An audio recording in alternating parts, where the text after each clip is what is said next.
Hey everyone, I'm Mark Morgan, and today I'm going to show you a quick and easy way to play over rhythm changes.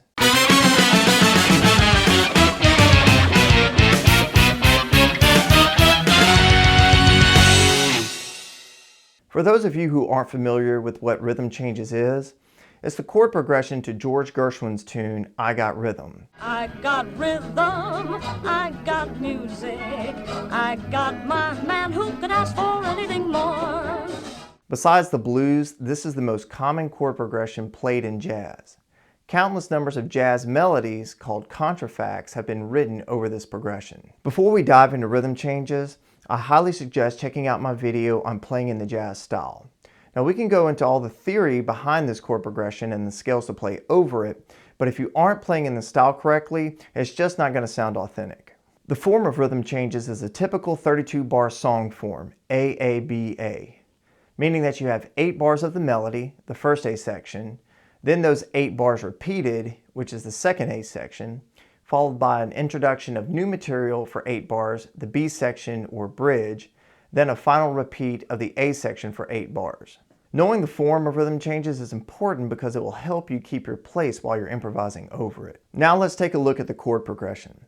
Since this video is designed to give you a basic idea of how to play over rhythm changes, I'm not going to go into great detail about the harmonic theory that makes up the progression.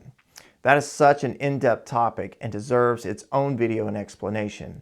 But definitely feel free to reach out if you're interested in learning more about that. Today we're going to take a look at a rhythm changes in concert B-flat, but for simplicity, I'm going to show lead sheets designed for B-flat instruments like trumpet and tenor sax, so we'll show in C. All of the backing tracks will sound in concert B-flat though. I'll leave links to transpose lead sheets for other instruments so that you can follow along. The chord progression to rhythm changes has a lot of different variations. In jazz, it's very common to alter the progression from its original form. Here we're going to take a look at a very basic but common version of the progression. You see that most measures have 2 chords per bar. Now don't get overwhelmed by this because there's an easy way to approach these kinds of passing chords. Let's take a look at the root notes of each of the chords in the first 4 bars. You have C, A, D, G, and E. All of these notes belong to a C major scale and all of the chords belong to the key of C. So therefore, we can use notes of a C major scale to play over the first 4 measures. In the 5th measure, we have a shift in tonality. Although the root notes are still part of a C major scale, we're shifting the tonality to the key of F. So an F major scale would work best in these 2 bars. For the last 2 bars of the A section, we're back to the original tonality, so go back to a C major scale. Remember that the second A section is the same as the first, so all you have to do is repeat the same process for the second A section. When we get to the bridge, we have new key centers that change every 2 measures.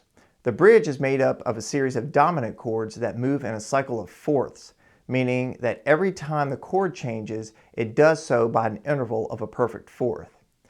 Since the new key center is drastically different from the A section, it's very important that you nail this tonality. Let's look at the first chord, an E7. The chord actually belongs to the key of A major because it's the 5th note of an A major scale. So we can use the notes of an A major scale to play over these 2 bars. But you have to think about using this scale starting on an E because of the notes in an E7 chord. An A is going to clash somewhat with a chord, but can be used as a passing tone. The chords that follow use the same methodology as the first chord. You only have to shift to new key centers. For the A7, think about a D major scale starting on A. For the D7, think about a G major scale starting on D. And for the G7, think about a C major scale starting on G. After the bridge, you're back to the final A section, which is material you've already played. So you really only have to work up 2 major sections. So now that we know the notes to choose from on each section, how do you start to apply this to improvising? Well, a good way to start playing lines over this progression is to learn the melody or head of standard rhythm changes tunes. Let's take I Got Rhythm for example. Notice that the melody is not very complex.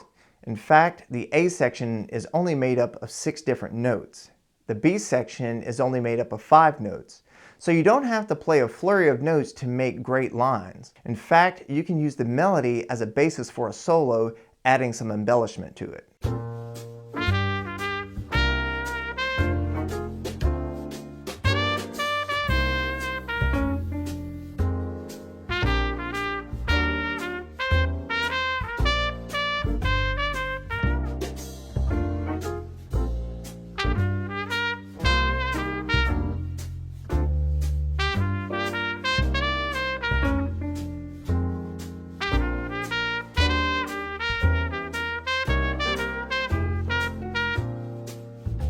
You can also start learning more complex tunes like anthropology, which will give you more note choices and lines that are more indicative of the bebop style.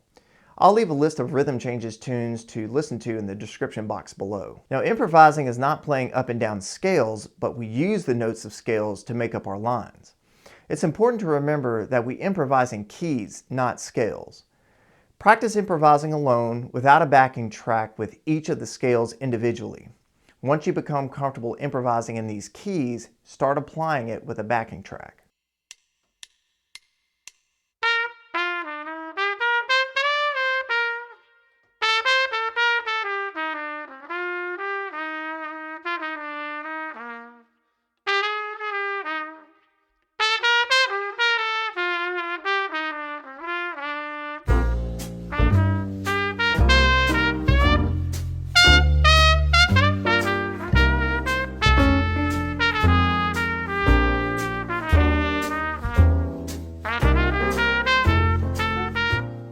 More important than scales are the chord tones that align with each chord.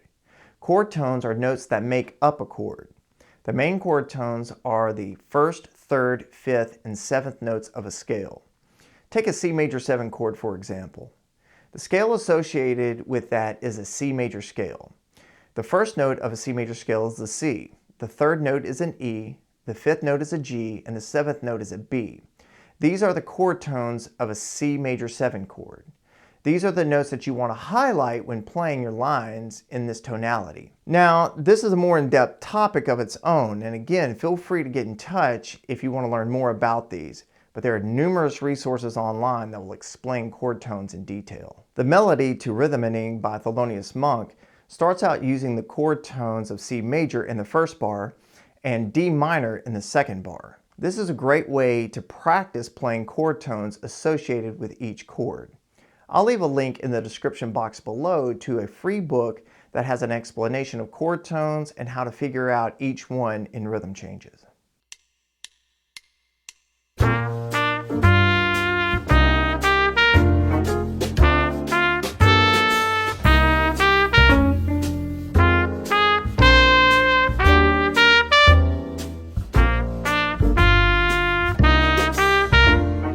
Here are a few tips to keep in mind that will help you nail playing over these changes. Emphasize the root, third, fifth, and seventh of the keys that you're in. This is a new note that isn't reflected in the previous 4 bars, so it will stand out. This is a note that's not associated with any chord in the previous 8 bars, so bring that out in the lines that you play. Try to really make the changes here in the bridge, even if you have to start on the root of each chord. This shows that you really know your place and can follow the changes. Even if you play a note that you weren't expecting, don't shy away from it. You can make any wrong note sound right if you're playing with conviction. Guys, thanks for taking the time to watch this video. If you like the content here, go ahead and hit the like and subscribe button, and also leave me a comment in the section below letting me know how this technique worked for you.